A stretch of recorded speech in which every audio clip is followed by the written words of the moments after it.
What's up mga kababayan? News that matters here. Dito sa video natin ngayon ay ating panonoorin si Brother Traveler, no mga kababayan? Tumpak at walang kulang itungkol sa West Philippine Sea na kanyang winika na noong panahon ni Duterte napakapayapa na mangisda ng ating mga kababayan. Ngunit na iba lamang ng sibongit na ang naupo dahil mas gusto niya ang magkaroon ng gulo kaysa may pag-usapan ng maayos. Dagdag pa rito na walang alam di umano ang ating presidente pagdating sa usaping diplomansya na kaysa isipin ang magiging sitwasyon ng nakararami, mas pinipili pa rin ang kapakanan ng mga nasa Malacanang. Pero bago ang lahat mga kababayan, huwag niyo po sana nakalimutang mag-like at subscribe para updated ka sa mga uploads ko araw-araw. At yun na nga no mga kababayan, kung kayo ang aking tatanungin, anong mas gusto nyo? Ang pamamalakad dati ni PRRD na siya ang pumupunta pa China para makipag-usap o makipagnegosasyon ng maayos nang matigil ang gulo sa West Philippine Sea o itong ginagawa ni BBM na handa di umanong makipaggera ang ating bansa ngunit lilipad naman pa ibang bansa once na nagkagulo. Kung kaya naman hindi ko na patatagalin pa, heto na ang buong video. Nung panahon ni Tatay Digong, yung mga mangingisda sa Scarborough o Buro, na burong tawagin na yan, kasi baho sa amin sa Kampangan ng Buro eh. Ano yung kanin na binuro. Eto, malaya nakakapangisda ho yung mga mangingisda. Pero nung panahon ho ni Macoy Jr., ngayon ho, pinagtatabuyan na ho ang mangingisda. Ano, bakit hindi? Bakit nagkaganon? Kasi nga Hmm, po, wala pong diplomasya, walang pag-uusap na namamagitan. Yung nagtatanong kayo na about sa West Philippine Sea, eto na yon. Sa West Philippine Sea, ang nakikita natin ngayon, yung girian na lang. Yung present time, ang nakikita natin, na naggigirian, ito ang barko ng Coast Guard, ito ang barko ng China, nagbabanggaan sila. Okay, yan ang nakikita ho natin ngayon eh. Balikan natin kung ano ba talaga ang totoong kwento ng West Philippine Sea. Yung West Philippine Sea, hindi ko sinasabi na pro-China ako. Pabor ho ako kung talagang atin yan, ilalaban ho natin na atin yan. Okay? Atin hmm. talaga yan. Sabi natin atin yan. Ngayon, ano ang kakayahan mo diyan sa West Philippine Sea? Listen very carefully kung ano ang hinihingi nyo ng ano ko. Diyan ho makikita ninyo bakit ka pupunta sa perwisyo kung pwedeng idaan naman ito sa diplomasya, sa Correct. pag-uusap. Nakukuha po ninyo? Tandaan natin mga kababayan na kapag nagkagiyera tayo rin naman ang mapaperwisyo at hindi ang mga politician na kayang lumipad anumang oras dahil may pera ang mga ito.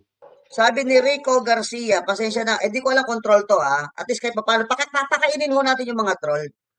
Sabi niya, ha ha ha ha. Kaya nga nagtampo si Sara dahil hindi binigay ang confidential fund, di ba? Bawal naman sa batas.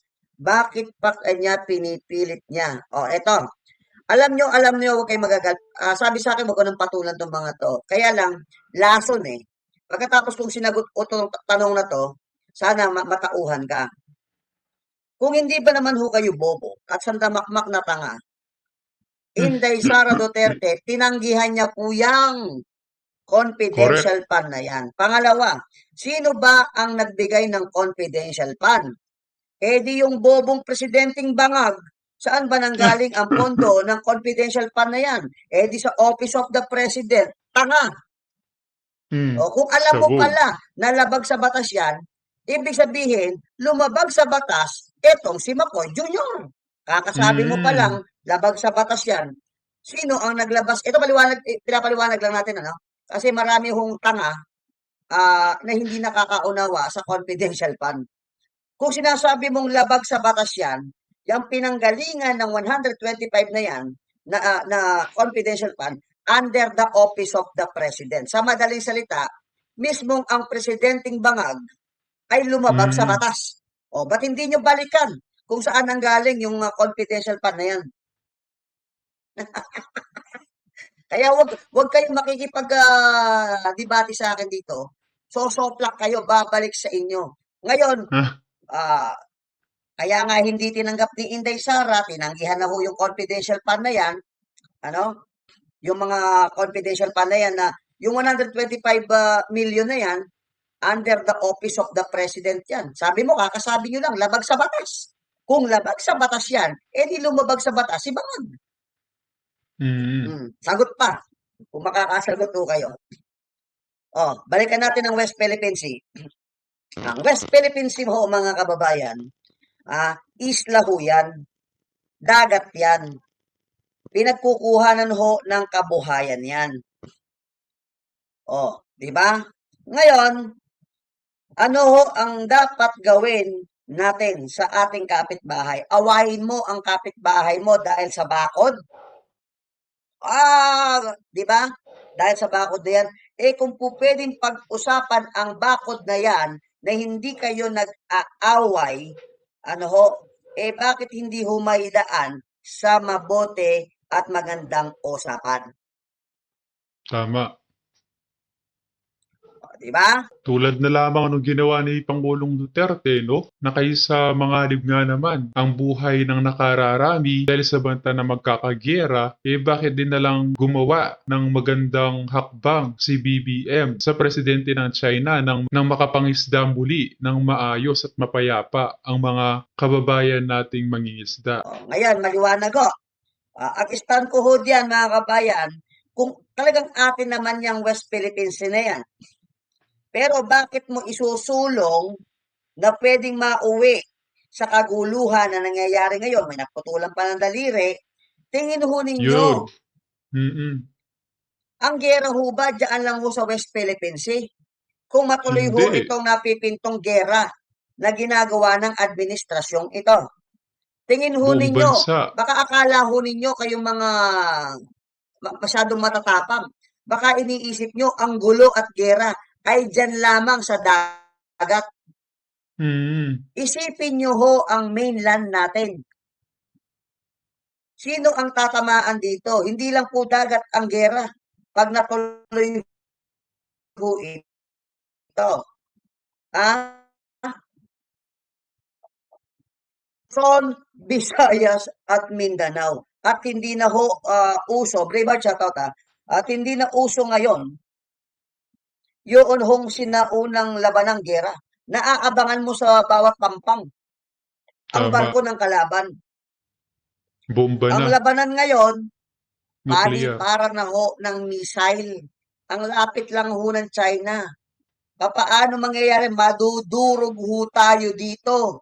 Luzon, Visayas at Mindanao.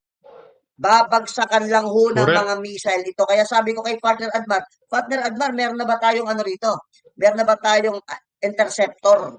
Kamukha ng Israel. Nako, meron tayo ito. Yung katang-isip na manananggal, aswang, vampira, ano pa, sila nga harang dyan, lilipad sila. Nakukuha po ninyo. Kaya maliwanag, na, baka hindi ho naiintindihan ho nitong mga to, na laban kayo ng laban, hindi lamang po sa dagat ang gera.